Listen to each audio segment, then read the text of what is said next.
For today's brainstorming session, actually you need to thank Mr. Bhatia and Mr. K. Ramesh. It is because of their persistence, perseverance, initiative and constant pecking on me that we are here again today. We also should be thanking CISC and Makati for getting everyone together for this particular brainstorming session.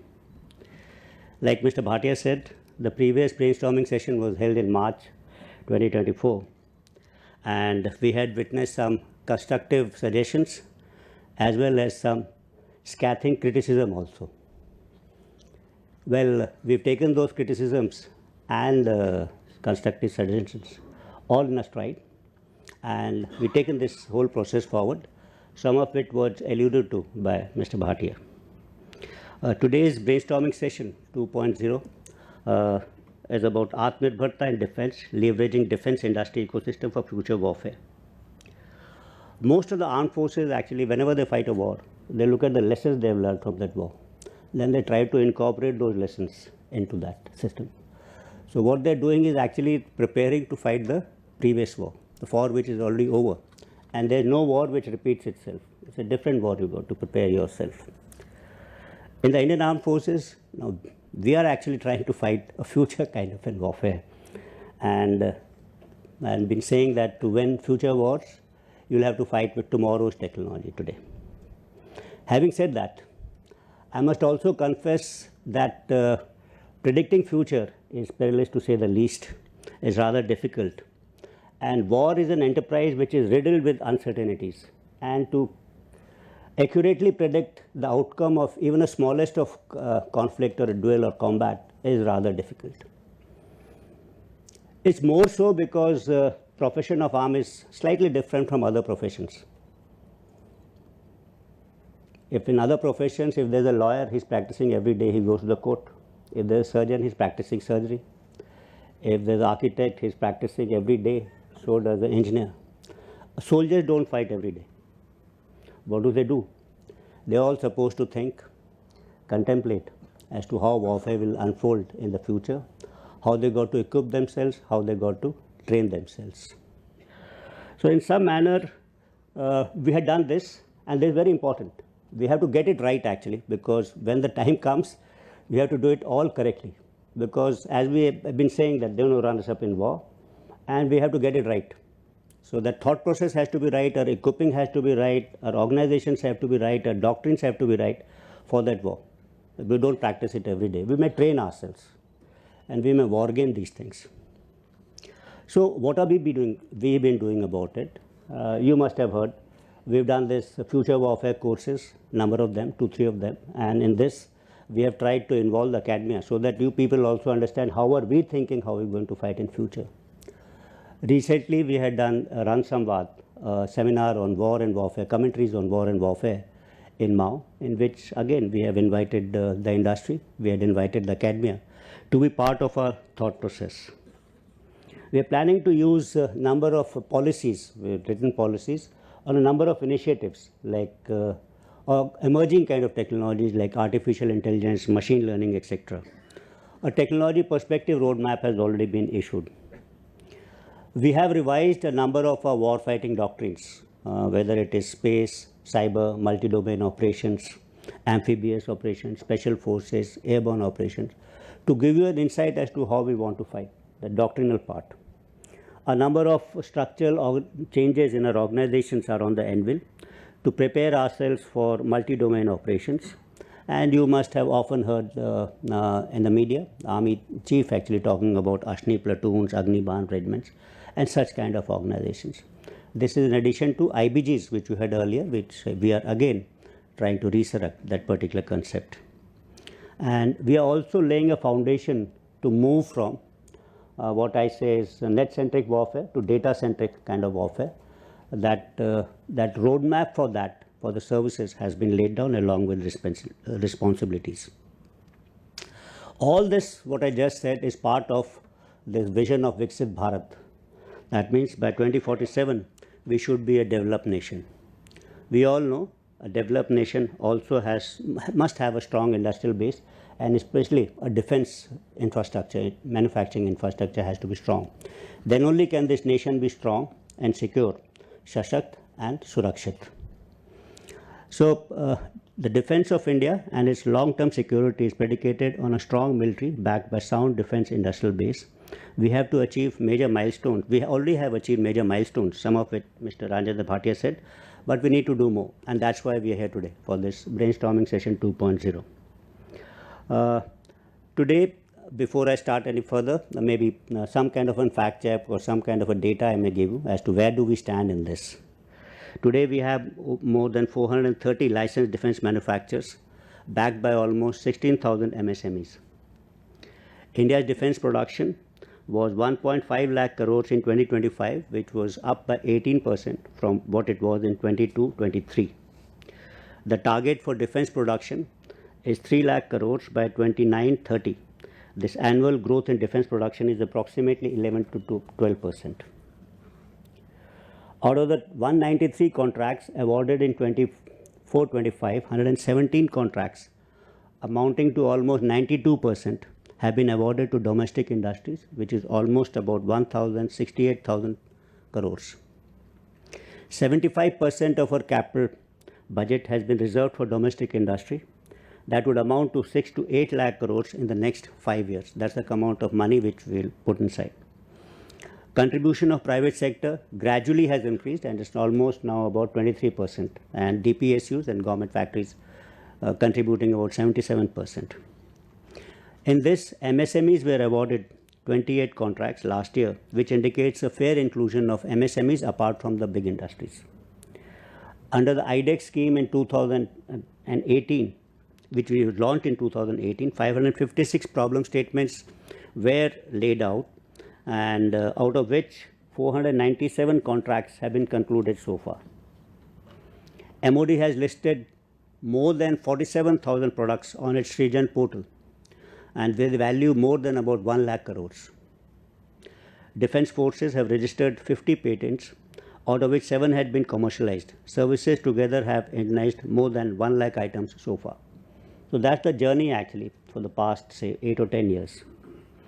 And now I'll try and talk about what had happened in brainstorming session 1.0 and try and give you as to where we are on that particular account. No, before that, I must tell you the emergency procurement which is going on for 5 and 6 post-Sindoor. It's almost about 30,000 crores, of which 65% contracts have been given to the Indian industry. That's from the capital side. And on the revenue side, out of 16,117 crores, 56% have gone again to the private or the defense industry, indigenous defense industry. So you see that armed forces commitment towards making India Atmanirbhar and self-reliance. As far as the brainstorming session is concerned, let's reflect a little bit on last year's some decisions and the progress on that. So there was one point that there is a need to increase the defense R&D budget to almost about 2.5%. Well, that really hasn't happened, but there are a number of other initiatives which have been taken. So the government has launched a research, development and innovation RDI scheme with almost a corpus of 1 lakh crore. The DRDO's budget has seen, R&D budget has seen almost a 12.4% increase to almost about 26,800 crores. A sanction of additional grant of 500 crores for deep technology and cutting-edge research products under the TDF scheme has been sanctioned. And Aditi scheme has enhanced its limits to about 25 crores. So we have made some progress, not exactly 2.5% on R&D as per the GDP is concerned. Another point was that there should be some kind of a procedural clarity on allocation of R&D budget to the industry. So in this, I think the DRDO has already come up with a SOP based on which the industry seeking R&D funds are scrutinized and allocated in a transparent kind of process. Further deliberation will be done into this particular session. Fourth, one more point was to provide a level playing field to the domestic and private industry compared to Indian DPSUs and OEMs, foreign OEMs. So large number of these initiatives have now been incorporated in the DPM 2025, which has been released recently. Just give a few examples of it. The NOCs from DPSUs prior to engaging in open competitive procurement, that has been dispensed with. So that should be a good news for all of you. Relaxed development contract norms have been enunciated. Assured order guarantees to up to 5 years for domestic vendors are there. Decentralized financial powers and relaxed liquidity damages instructions are there as part of this. There was one more suggestion that they need to include a clause for advance payments under revenue procurements under the DPM. DPM 2025 incorporates provisions for supporting finance options. There was one more initiative regarding MSME specific eligibility, turnover or experience criteria for procurements that has to be built into tenders.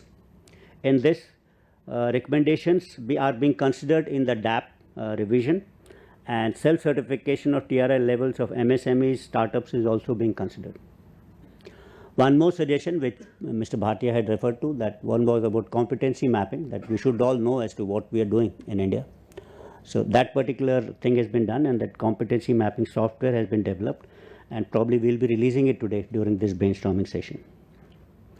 I briefly mentioned some of the reforms which we have done as far as DPM 2025 is concerned, which were related to what points were raised during the brainstorming session. But there are some more initiatives which are part of this DPM. Maybe I'll just touch upon a few of them. So there is the introduction of a 15% growth provision in repair/refit contracts, allowing up to 15% extra scope for unseen maintenance works on aerial and naval platforms. So limited tendering has been permitted for highly specialized goods up to 50 lakhs. And in special cases beyond this threshold, improving procurement speed, at least in niche products. Proprietary article certificate provisions have been revised, with validity revised to 2 years, and parallel market exploration that make it mandatory to identify alternate sources. Enhanced delegation of financial powers to field and lower formations. CFAs can now grant delivery extensions and make quicker decisions at their level. So all this is part of and a separate chapter has been added on Atmanirbharta, and innovation has been added to lay emphasis on promoting self-reliance and encouraging joint participation of services, DPSUs, industry, startups and MSMEs. So that's the kind of thing which we have done on our part. But what is our expectation from the industry? We expect a bit of nationalism and patriotism in your profit-driven endeavors. I'm given to understand, actually, the army was telling me that they were scouting around for 5th and 6th EP procurements. Most of the people have overpromised things and they fail to deliver in that time frame. Now, this is unacceptable. Defense reforms is not a one-way street. Industry will have to be truthful about their capabilities to us. You can't leave us in a lurch. You sign a contract and you don't deliver at that particular time.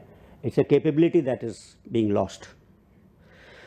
You have to be truthful about your indigenous capabilities. There could be security related issues. A lot of industries say, okay, this is 70% indigenous, but actually if you find out, it is not. So you have to be truthful in this, because it is related to its questioning matters of security. You will have to be cost competitive. Cost competitive is not for selling to the Indian Armed Forces. You have to be cost competitive so that you can compete in the foreign market. You can't have products which are overpriced, and you'll have to deliver things on time. Today's Op Sindoor was mentioned. This brainstorming session is being held in the backdrop of Op Sindoor. Op Sindoor, like Bhatia said, that it's validated a number of India's products and weapon systems, and their performance also has contributed to the success of this particular mission. You all know, I've been saying time and again, that this was a different kind of war, different kind of operation, maybe short, but gives you a glimpses as to what lies in future. That's for the industry to take lessons from it. So it's kind of a non-contact warfare in which kinetic and non-kinetic was mixed. It was multi-domain, it was networked, digitized, and also intelligent. Again, post Sindoor, we've done a couple of exercises for EW and drones, and it's not that we have done this exercise alone. We have done it with help of DPSUs and private industry also.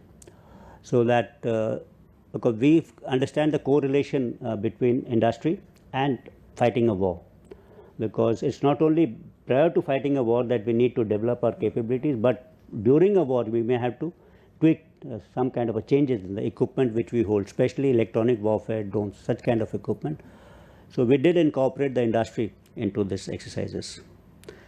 To conclude, I urge every participant to contribute insights with openness and constructive intent.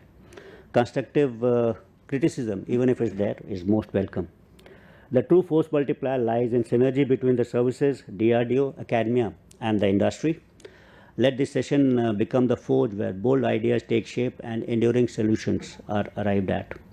Let's resolve that the outcome from brainstorming session 2.0 will result in clear, doable action points that will accelerate Indianization. This is an absolute essential in the current geopolitical environment, and I'm sure you must understand, you will be understanding as to what I'm referring to. I wish you a day of dynamic discussion, meaningful collaboration, and impactful outcomes. Thank you, and Jai Hind.